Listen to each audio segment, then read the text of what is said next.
কখনো জালেমের রক্তচক্ষুকে বই করতে পারেন না, তিনি কখনো ইসলামের বিরুদ্ধাচরণ সহ্য করতে পারেন না। এজন্য মাঝে মাঝে আমরা রক্তচক্ষু হয়ে যায়, শরীরের রক্ত গরম হয়ে যায়, আমরা তেগরা ভাষায় কথা বলি, একটু জোর দিয়ে কথা বলি। এগুলোর একমাত্র কারণ হলো দুনিয়া থেকে যতগুলো চাপ আছে সমস্ত চাপের চাপ যিনি দেন তিনি হলেন আমার রব।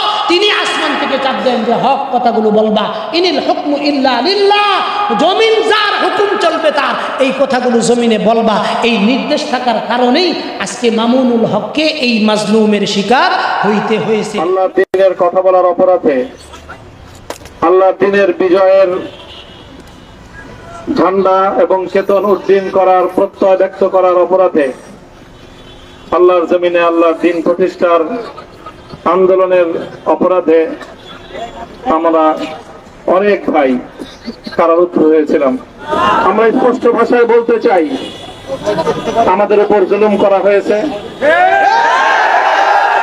আমরা মামুনুল হক এই দেশে এমন একজন ব্যক্তি যার বাবার পরিচয় আছে, দাদার পরিচয় আছে।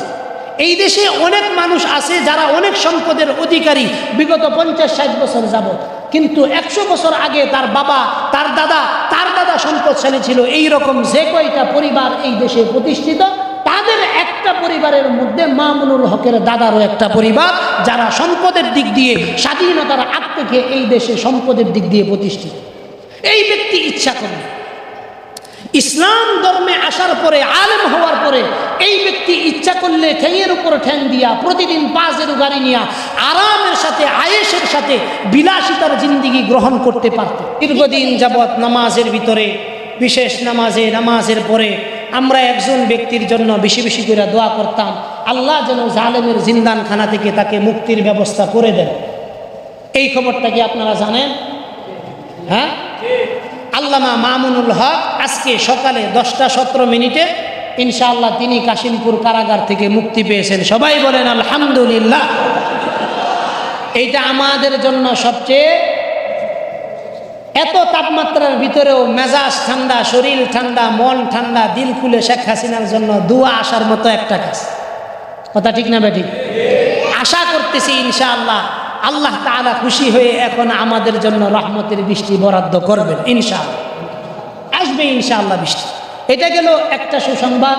এই সুসংবাদ দেখেন, একজন আলেম যখন জেলে বন্দি থাকে, একজন আলেম যখন কি থাকে, জেলে বন্দি থাকে, মাজলুমের কারাগারে যখন একজন আলেম থাকে, আসমানের ফেরেশতা সহ জমিনে বিচরণকারী যত প্রাণী আছে সমস্ত প্রাণী যার মাধ্যমে তিনি জুলুমের শিকার হয়েছেন তার জন্য বদদুয়া করে।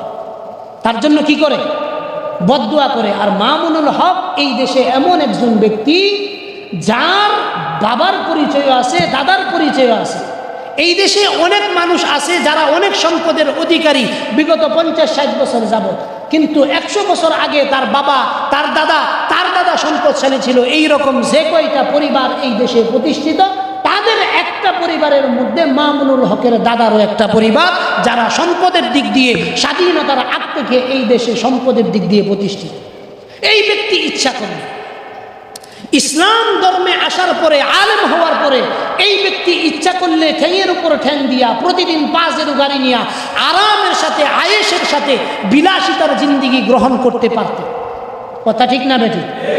বিলাসিতার জিন্দিগি তিনি কি করতে পারতেন? গ্রহণ করতে পারতেন।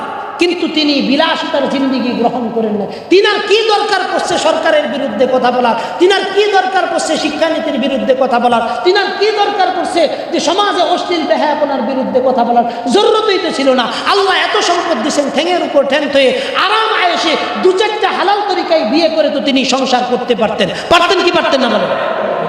কিন্তু যখন কোরআনের জ্ঞান তার ভিতরে এসে গেছে, ইসলাম সম্পর্কে যখন তার সুধারণা এসে গেছে, এখন তিনি কখনো জালেমের রক্তচক্ষুকে বই করতে পারেন না, তিনি কখনো ইসলামের বিরুদ্ধাচরণ সহ্য করতে পারেন না। এজন্য মাঝে মাঝে আমরা রক্তচক্ষু হয়ে যায়, শরীরের রক্ত গরম হয়ে যায়, আমরা তেগরা ভাষায় কথা বলি, একটু জোর দিয়ে কথা বলি। এগুলোর একমাত্র কারণ হলো দুনিয়া থেকে যতগুলো চাপ আছে সমস্ত চাপের চাপ যিনি দেন তিনি হলেন আমার রব।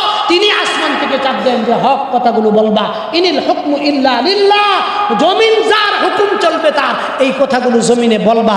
এই নির্দেশ থাকার কারণেই আজকে মামুনুল হককে এই মাজলুমের শিকার হইতে হয়েছে। নইলে আমাদের দেশে বিবাহ বহির্ভূত সম্পর্কে জড়াই না এইরকম কোনো ব্যক্তি আছে 2, 4, 5, 10 জন আল্লাহ মাশাল্লাহ সারা সবাই কোনো না কোনোভাবে বৈবাহিক সম্পর্ক সারা সম্পর্কের মধ্যে জড়িত আছে না নাই? শাকিব খান বিয়া করছে, এই বিয়া কি কেউ দেখছে?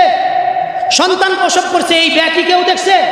পরিমণির ছেলে হইল, ছেলে পেটে আসার 3 মাস পরে রাজকে বিয়া করছে, কই কোনো মিডিয়া তো শিখাইল না যে আপনার যেই সন্তান পেটে আসলে বাবাকে জিজ্ঞাইছে কেউ?